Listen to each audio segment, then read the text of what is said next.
CVR ఓం ప్రేక్షకులకి నమస్కారం. ధర్మ సందేహాలు కార్యక్రమానికి శుభస్వాగతం.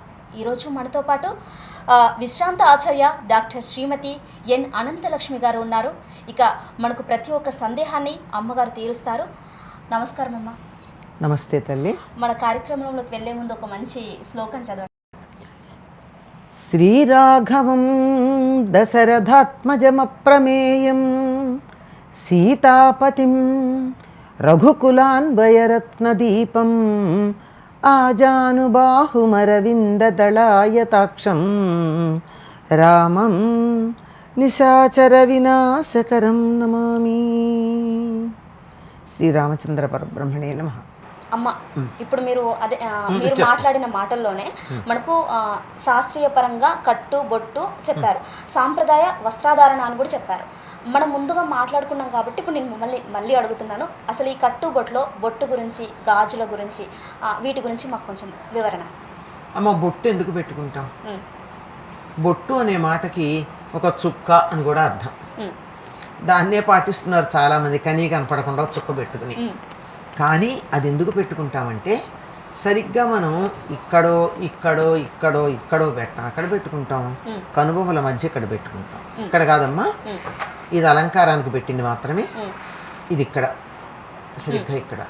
అంటే ఈ కనుబొమ్మలకు సంబంధించిన ఎముకలు ఉన్నాయి కదా, ఇవి ఈ ఎముకలు రెండు కలిసేటటువంటి ప్రదేశం. ఇక్కడ కనుక ఇలా అనుకున్నట్టయితే ఆ ఎముకలు రెండింటి మధ్య చిన్న ఖాళీ ఉంటుంది.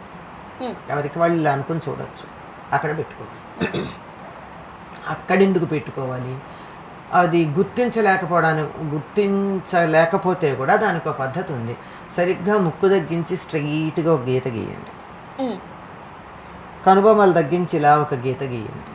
ఈ రెండు ఎక్కడ కలుస్తాయో ఆ ప్రదేశం, దీన్ని భ్రుకుటి అంటాం. అంటే రెండు కనుబొమ్మల మధ్య ఉండేటువంటి భ్రూ మధ్య ప్రదేశము. దీని నుంచి అంతా స్ట్రేట్ లైన్సే.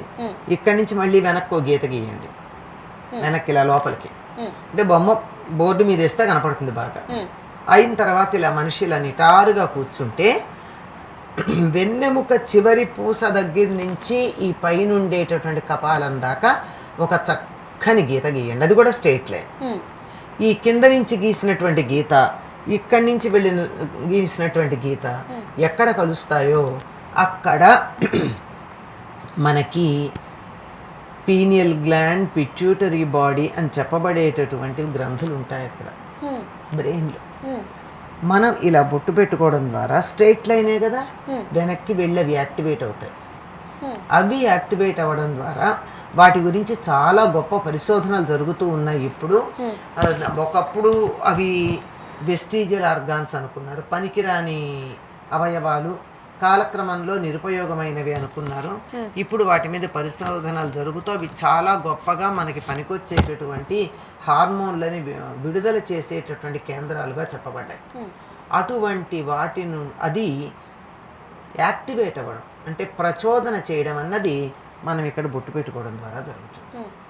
ఇక్కడ కరెక్ట్గా ఆ ప్రదేశం చూసి పైగా అది పెట్టుకుంటే జరిగేది ఏమిటంటే, దీనిని భూమధ్య ప్రదేశం అంటారు, ఆజ్ఞాచక్రం అంటారు. ఆజ్ఞ అంటే అర్థం ఏమిటి? కమాండ్. మన శరీరంలో ఉన్న మిగిలినటువంటి 6 చక్రాలని, 6 అంటే కాదనుకోండి, సహస్రారం మీద పెత్తనం ఉండదు, మిగిలినటువంటి 5 చక్రాల మీద పెత్తనం చేయడంతో పాటుగా మన శరీరంలో ఉండే 72,000 నాడులని ఇది తన అదుపులో ఉంచుకుంటుంది. ఎప్పుడైతే మనం ఈ ఆజ్ఞాచక్రాన్ని కొద్దిగా యాక్టివేట్ చేసామో 72,000 నాడులు చురుకుగా ఉంటాయి. మరి నాడీ మండలం చురుకుగా పనిచేసింది అంటే ఆరోగ్యం బాగుంటుందా బాగుండదా? శారీరకమైన ఆరోగ్యం కన్నా కూడా మానసిక ఆరోగ్యం ఎంత బాగుంటుంది.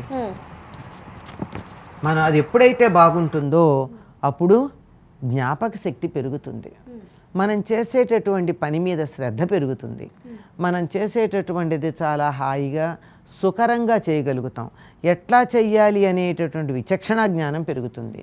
ఇవన్నీ చెప్పడం కష్టమని రోజు స్నానం చేసిన తర్వాత ఆ నుదుటి మీద బొట్టు పెట్టుకోండి, దేవుడికి దండం పెట్టుకోండి, దాంతో మీకు మంచి జరుగుతుందని చెప్తాం. పరీక్షకి వెళ్ళేప్పుడు బొట్టు పెట్టుకోమని చెప్పడంలో ఉన్న కారణం ఏమిటి? నీ నాడీ మండలం బాగా పనిచేయాలి, సమయానికి నీ బ్రెయిన్కి నువ్వు చదివిన సబ్జెక్టు గుర్తు రావాలి. చాలాసార్లు బయటకు వచ్చా, అయ్యో నాకు తెలుసు మర్చిపోయా, బయటకు వచ్చా గుర్తొచ్చింది అంటాం. అట్లా కాకుండా అక్కడే గుర్తు రావాలంటే ఏమిటి? పొద్దున పరీక్షకి వెళ్ళబోయే ముందు ఒక్కసారి దీన్ని ఇలా ప్రచోదన చేసుకోవాలి. అలా చేసుకునేటటువంటి చోట కూడా ఎరుపు రంగుకు ప్రాధాన్యం ఉంది. ఎందుకంటే సూర్యుడి నుండి వచ్చేటటువంటి హిరణ్యమయమైనటువంటి కిరణాన్ని గ్రహించగలిగినటువంటివి కొన్నే ఉన్నాయి భూమండలం మీద. అందులో ఒకటి మనిషి యొక్క ఆజ్ఞాచక్రం, రెండోది ఆవు యొక్క మూపురం. అందువల్లే మూపురం లేని ఆవు పాలు శ్రేష్టం కాదని చెప్తాం. సౌరశక్తి గ్రహించదు. సూర్యుడేమో ఆత్మకారకుడు. నేను అనేటటువంటి తన గురించి తనకి ఒక ఆత్మవిశ్వాసం కలిగించగలిగినటువంటి వాడు సూర్యుడు. ఆ సూర్యశక్తి సరిగ్గా లేకపోతే ఆయన సర్లే నువ్వేం చెప్తాదని ఇలా వానపాములాగా ఉండిపోతాడు. లేదు అని తాచుపాములాగా తలెత్తగలగాలి అంటే సౌరశక్తి కావాలి. ఆ సౌరశక్తి మనలో ప్రవేశించేటటువంటి మార్గాలు రెండు ఉన్నాయి. ఒకటి ఈ ఆజ్ఞాచక్రం దగ్గర బొట్టు పెట్టుకోవడం, రెండోది ఆవు పాలు తాగడం. ఈ రెండు మానేసాం మనం. అందువల్లే మన మీద మనకు ఆత్మవిశ్వాసం లేదు, ఆత్మగౌరవం లేదు, ఆత్మప్రశ్రయం లేదు. ఎంతసేపు విదేశాల మీద మోజుతో ఎస్ సర్ జీ హుజూర్ అంటూ ఆయా దేశాలకు వెళ్ళి వాళ్ళ దగ్గర బానిసల్లా పడి ఉండడానికి ఇష్టపడుతూ ఉన్నాం. నేను భారతీయుడిని అని గర్వంగా తలెత్తుకుని ఉండాలంటే బొట్టు పెట్టుకోవాలి, ఆవు పాలు తాగాలి, గేదె పాలు కాకుండా. కనుక ఈ రెండూ లేకుండా చేసినటువంటి పరిస్థితి ఉందనుకోండి, ముందు ఇది చెయ్యొచ్చుగా, దీనికేం ఖర్చు లేదు, డబ్బు ఖర్చు పెట్టక్కర్లేదు, ఆవును పెంచక్కర్లేదు, శ్రమ లేదు, బొట్టు పెట్టుకోవచ్చు కదా. అది ఆ సూర్యుడి నుండి వచ్చేటటువంటి ఆ హిరణ్యమయమైనటువంటి కిరణాన్ని గ్రహించటానికి తేలికగా ఉండేటటువంటి మార్గం ఎర్రని కుంకుమ ఇక్కడ ధరించడం. ఎరుపు తొందరగా ఆకర్షిస్తుంది. అలా దానివల్ల మన మీద మనకి నమ్మకం, మన మీద మనకి గౌరవం, నేను అనేటటువంటి అహంకారం కాదు కానీ ఆత్మవిశ్వాసం, ఇవి కలుగుతాయి అన్నమాట. మరి ఇవన్నీ కలుగుతాయంటే మరి బొట్టు పెట్టుకోవాలా అక్కర్లేదా? దీన్ని ఏమన్నారంటే శాస్త్రీయము అన్నారు. అంటే శాస్త్ర ప్రకారం బొట్టు పెట్టుకోవడం వెనకాల ఉన్నటువంటి సైంటిఫిక్ రీజనింగ్. చాలు కదమ్మా, ఇంకా చెప్పాలంటే చాలా ఉంది, ప్రస్తుతానికి ఇచ్చాను. ఎంత ఎంత బాగా వివరించారమ్మా. అసలు ఒక బొట్టు అనేది ఈ రోజుల్లో వేసుకున్న దుస్తుల బట్టి పెట్టుకోవడం మానేస్తున్నారు.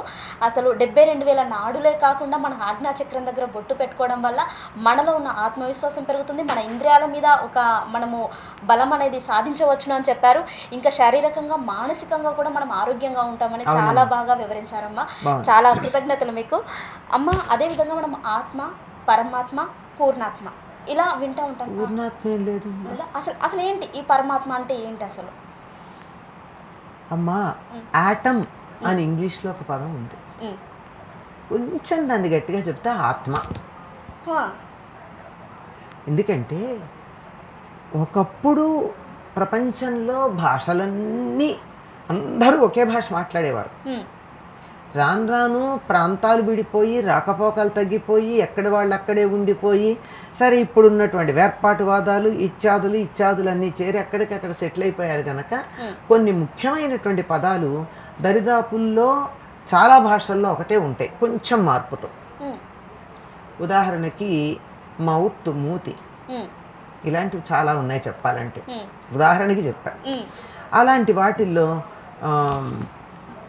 భ్రాత అన్నది బ్రదర్, అలా కదా, మదర్ మాత, ఇలాంటి వాటిల్లో ఆత్మ అనేది ఏదైతే ఉందో అది ఒక్క పరమాత్మ ఉన్నాడమ్మా. దాన్ని డిఫరెన్షియేట్ చేయడానికి ఆ పరమాత్మ తాలూకు అంశాలుగానే మనం దిగి వచ్చాము అని చెప్పి ఇది జీవాత్మ, అది పరమాత్మ అని చెప్తున్నాం. ఉన్నదంతా ఒక్కటే అని గుర్తుపెట్టుకోవడానికి ఉదాహరణ ఏమిటంటే, తలుపు కొట్టావు నువ్వు, ఎవరు అని అడిగాను లోపల నుంచి, ఏం సమాధానం చెప్తావు? నేనే అంటావు. ముందు నేను, నేనంటే కొంత లక్షల మంది నేనులు ఉన్నారు.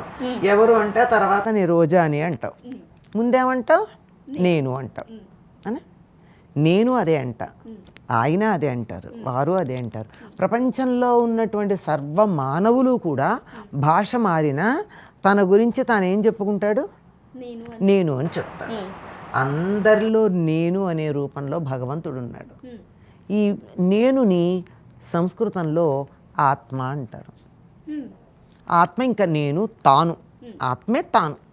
ఈ తాను అనగా ఇంతమందిలో ఉన్నటువంటిది ఎవరంటే, ఇంతమందిలో ఒకడే ఎలా ఉంటాడు, ఒక్క నేను ఎలా ఉంటుంది ఇందరిలో అంటే, అసలు పెద్ద నేను ఒకటి ఉంది, అది పెద్ద జ్యోతి, అది పెద్ద వెలుగు, అదొక పెద్ద కాంతి.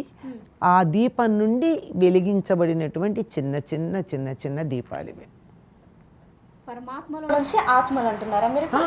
పరమాత్మ నుండి దిగి వచ్చినటువంటి చిన్న చిన్న, అది పెద్ద వెలుగైతే దాని నుంచి వచ్చిన నిప్పురవ్వల్ లాంటి వాళ్ళం మనం. ఆయన పెద్ద వెలుగు, మనం చిన్న వెలుగు. ఆ వెలుగు నుంచి వచ్చాం, అది పరమ అంటే సుప్రీం అని అర్థం.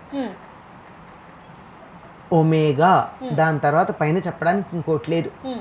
అటువంటి దాని నుంచి చిన్న చిన్న, అది మ్యాక్రో అయితే మైక్రోగా చిన్న చిన్నవి మనకి దిగి వచ్చాం. ఇంతే సంబంధం. అందువల్లే భగవంతుడు ఎక్కడున్నాడంటే అందరిలోనూ అంతర్యామిగా నేను అన్న పేరుతో ఉన్నాడని చెప్పారు. అందుకే ఆత్మవత్ సర్వభూతాన్ని అని చెప్పమన్నారు. నా అలాగే అందరూ అని. నేను అనుకుంటున్నాను, నువ్వు కూడా నేను అనుకుంటున్నావు, ప్రతి XYZ కూడా నేనే అనుకుంటున్నాడు. అందరిలోనూ నేనున్నాడంటే కామన్గా ఉన్నది ఆ భగవంతుడే. ఇది జీవాత్మలు, అది పరమాత్మ. ఇప్పుడు మీరు పరమాత్మ అంటే ఏంటి ఇంత వివరంగా వివరించారు. మరి దేవుడు గొప్పనా పరమాత్మ గొప్పనా? పరమాత్మకే పెట్టుకున్న పేర్లమ్మా. ఒకే పిల్లాడు ఉన్నాడు ఇంట్లో, ఆ మామగారి పేరు పెట్టారు కదా అని చెప్పి కోడలు పేరు పెట్టి పిలవదు, నాన్న కన్నా అంటుంది. నాయనమ్మేమో బుజ్జి గజ్జి అంటుంది, తండ్రి ఏమో మై హీరో అంటూ ఉంటాడు. ఇలా అందరూ తలకు పేరు పెట్టి పిలిచినా పిల్లవాడు ఒకడే కదా. అంతే, దేవుడిని ఎవరికి ఇష్టం వచ్చిన పేరుతో వాళ్ళు పిలుస్తారు. ఉన్నవాడు ఒకడే. ఏకం సత్ విప్రా బహుధా వదంతి. ఉన్నవాడు ఒక్కడే. పండితులు మాత్రమే రకరకాల పేర్లతో పిలుస్తారంతే. పేరేదైనా ఉన్నది ఒకటేనమ్మా, పరమాత్మ. అమ్మ, అయితే ఇప్పుడు మీరు పరమాత్మ ఉన్నది ఒకటే అంటున్నారు. మనము అహం బ్రహ్మస్మి అని కూడా విన్నాము. అయితే అంటే తనలో తాను అంటే ప్రతి ఒక్కరికి దాని అర్థం పూర్తిగా చెప్పండి. ఎవరికి వారు దేవుడు అని కొంతమంది అనుకుంటున్నారు. అహం బ్రహ్మ అస్మి, నేను పరబ్రహ్మమును అయి ఉన్నాను అంతే. అది గుర్తించాలి. నాలోనే దైవం ఉన్నాడు, నేనే దైవాన్ని అని ఎవరికి వాళ్ళు గుర్తించాలి. పైకి చెప్పడం కాదు, బాగుందేమని నాలుగుతో ఏదైనా అంటాం. నా పేరు XYZ అని చెప్పడంతో పాటుగా ఒక డ్రామాలో నేనే యాక్ట్ చేస్తూ ఉంటే ఆ క్యారెక్టర్ పేరు చెప్తాను. కాలేజీకి వెడితే లెక్చరర్ని అంటాను, ఇంట్లో పిల్లలకి అమ్మని, మనవాళ్ళకి అమ్మమ్మని, ఫ్రెండ్కి ఫ్రెండ్ని, ఇంకోళ్ళకి ఇంకోటి, ఇంకోళ్ళకి ఇంకోటి. ఇన్ని ఉన్నా నేనెవరు? నేనే కదా, నేనే. బయట వాళ్ళకి ఇన్ని రూపాల్లో కనపడుతున్నా, కానీ అల్టిమేట్గా ఉన్నది ఎవరు? నేనే. ఈ నేను అనుభవిస్తున్నానా లేదా? అహం నేను ఎవరంటే అల్టిమేట్గా బ్రహ్మాస్మి, ఆ పరబ్రహ్మమును అయ్యున్నా. అలాగా ఆ పరమాత్మ నుండి వచ్చినటువంటి ఆ పెద్ద వెలుగు నుంచి వచ్చినటువంటి చిన్న వెలుగు నేను, నాకు దానికి తేడా లేదు అని నేను అనుభూతి చెందినప్పుడు అహం బ్రహ్మాస్మి అనేటటువంటి దాన్ని మనం అనుభూతి చెందాలి. నోటితో చెప్పడానికి ఏముందమ్మా, 100 చెప్తాం, కావాలంటే అబద్ధాలు కూడా చెప్తాం కదా. కానీ నేను అనుభూతి చెందినప్పుడు, నేనే ఆ పరబ్రహ్మని అనేటటువంటి అనుభూతి చెందినప్పుడు అహం బ్రహ్మాస్మి అనేది అల్టిమేట్. అక్కడి దాకా వెళ్ళాలి. మనకి చెప్పబడినటువంటి 4 మహావాక్యాల్లో ప్రధానమైనటువంటిది అహం బ్రహ్మాస్మి. అంటే మీరు చెప్తున్న ప్రకారము మీలోను నాలోను అన్నిట్లో ఉన్నది కూడా ఆ పరమాత్మకు సంబంధించిన ఆత్మలే. అంటే నువ్వు నేను ఒకటే అని ఒక మాట కూడా అనుకోవచ్చు అమ్మ దీంట్లో మనం. నువ్వు నేను అన్నది కనపడడానికి పైకి తేడా కనపడుతోంది, కానీ లోపల ఉన్న తత్వం ఒకటే.